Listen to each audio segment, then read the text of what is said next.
Assalamualaikum warahmatullahi wabarakatuh. Perkenalkan, nama saya Ardin, kelas 1D, jurusan Pendidikan Agama Islam. Baiklah, saya akan membacakan hasil bacaan saya tentang realisasi filsafat sains dan agama. Identitas artikel. Di sini saya membaca artikel realisasi filsafat sains dan agama yang pengarang Yuni Astia. Dan langsung saja kepada pembahasannya. Pengertian filsafat sains dan agama. Pengertian filsafat adalah hasil dari upaya manusia dengan akal budinya untuk memahami, mendalami, dan menyelami secara radikal dan integral hakikat sarwa yang ada. A. Hakikatnya Tuhan. B. Hakikat alam semesta. C. Hakikatnya manusia, serta manusia termasuk sebagai konsekuensi daripada pemahamannya tersebut. Menurut Aristoteles mengatakan filsafat adalah ilmu pengetahuan yang meliputi kebenaran, yang di dalamnya terkandung ilmu-ilmu metafisika, logika, retorika, etika, ekonomi, politik, dan estetika. Filsafat meneliti sebab-sebab dan asal segala benda. Hal yang menyebabkan manusia berfilsafat karena dirangsang oleh ketakjuban, ketidakpuasan, hasrat bertanya, dan keraguan kejadian-kejadian atau peristiwa yang dialami manusia dalam kehidupannya. Untuk itulah, dalam berpikir filsafat perlu dipahami karakteristik yang menyertainya. Pertama adalah sifat menyeluruh, artinya seorang ilmuwan tidak puas lagi mengenal ilmu hanya dari segi pandang ilmu sendiri, tetapi melihat hakikat ilmu dalam konstelasi pengetahuan yang lainnya. Kedua, sifat mendasar, artinya bahwa seorang yang berpikir filsafat tidak sekedar melihat ke atas, tetapi juga membongkar tempat berpijak secara fundamental. Dan ciri ketiga, sifat spekulatif,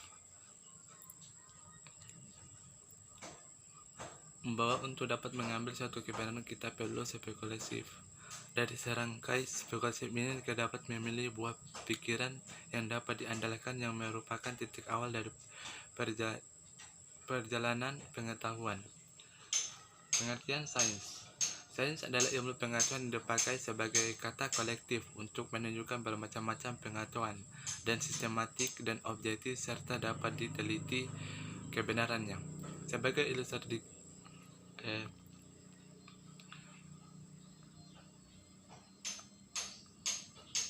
adapun beberapa pengetahuan yang dimiliki manusia, yaitu pengetahuan yang biasa ada komunisasi, yang kedua itu pengetahuan ilmu atau sciences, yang ketiga itu pengetahuan filsafat, dan yang keempat itu pengetahuan religi. Sedangkan ilmu pengetahuan sendiri mempunyai pengertian sebagai hasil usaha pemahaman manusia yang disusun dalam satu sistematika, mengenal kenyataan, struktur pembagian-bagian, dan hukum-hukum tentang hal ikhwal dan selidikinya, alam manusia dan juga agama, sejauh yang dapat dijangkau daya pemikiran manusia yang dibantu pengenderaan yang kebenarannya diuji secara empiris, riset atau eksperimental. Pengertian agama. Agama adalah keyakinan dan kepercayaan kepada Tuhan, akidah, diajarkan atau kepercayaan yang mempercayai suatu beberapa kekuatan gaib yang mengatur dan menguasai alam manusia dan jalan hidupnya. Agama pada umumnya merupakan 10 sistem credo, tata keimanan atau tata keyakinan. Atas dasarnya sesuatu yang mutlak di luar manusia. 20 sistem ritus, tata peribadatan manusia kepada yang dianggap mutlak. Itu 3 sistem norma, tata kaidah itu mengatur hubungan manusia dengan alam lainnya, sesuai dengan sejalan dengan kata keimanan dan tata peribadatan. Realisasi filsafat sains dan agama. Baik ilmu filsafat ataupun agama bertujuan sekurang-kurangnya berusaha dengan hal yang sama, yaitu kebenaran. Namun tidak perbedaannya terletak pada sumbernya. Ilmu dan filsafat berumur pada rayu, akal, budi, rasio, reason, nous, fide, vertat, dan vermus. Sedangkan agama bersumber wahyu yang disampaikan itu ilmu pengetahuan mencari kebenaran dengan jalan penyelidikan atau riset, pengalaman atau empiris, percobaan atau eksperimen sebagai batu ujian. Aliran-aliran modern. Yang pertama itu fundamentalis. Fundamentalisme. Fundamentalisme berasal dari kata Latin atau fundamentatum yang berarti fundamen atau dasar. Fundamentalisme adalah gerakan dalam agama Protestan Amerika yang menekankan kebenaran Bible bukan hanya dalam masalah kepercayaan dan moral saja, tetapi juga sebagai catatan sejarah tertulis dan kenabian. Misalnya tentang kejadian kelahiran Kristus dan dari ibu yang perawan, advent keduanya, dengan sebagainya.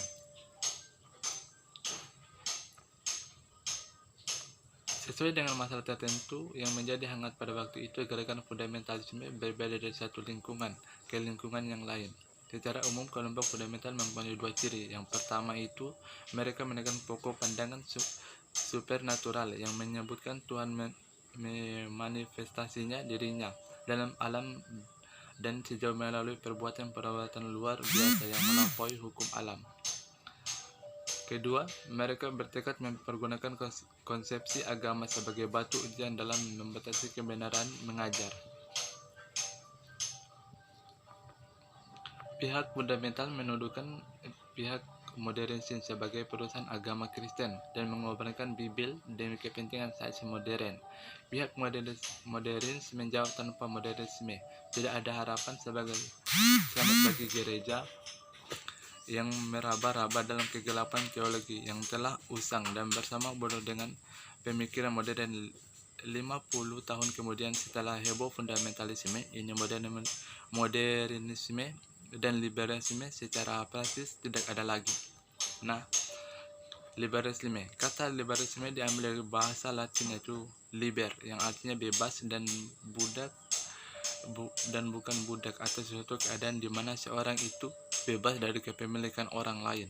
Makna bebas kemudian itu menjadi sebuah sikap kelas masyarakat terpelajar di barat yang membuka pintu kebebasan atau berpikir, the old liberalism. Dari makna kebebasan berpikir inilah kata liberalisme secara berkembang sehingga mempunyai berbagai makna. Secara politis, liberalisme adalah ideologi politik yang berpusat pada individu, dianggap sebagai memiliki hak dan dalam pemerintah, termasuk persamaan hak, dihormati hak ekspresi dan bertindak, serta bebas dari ikatan-ikatan agama dan ideologi.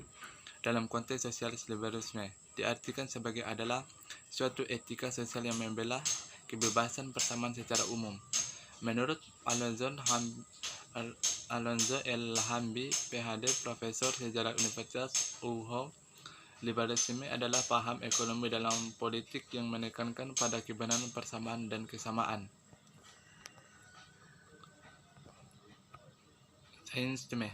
Saintisme adalah pandangan bahwa sains adalah satu-satunya jalan untuk mengetahui manusia.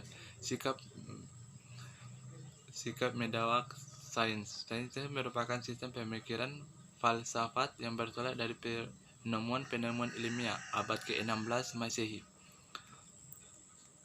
Khususnya penemuan-penemuan Copernicus, Kepler, Galileo, dan Neptune memunculkan pemikiran falsafat yang bercorak rasional yang berakar umbi dalam pemikiran Ibnu Rushd dan Bacon pada abad itu juga membantu hasil penemuan ilmiah di bidang astronomi dan mekanis transformasi menjadi sistem pemikiran yang mampu merubah pandangan hidup, gambaran dunia, atau metahaung dan cita-cita masyarakat, termasuk gambaran manusia tentang dirinya, tempat, dan dunia.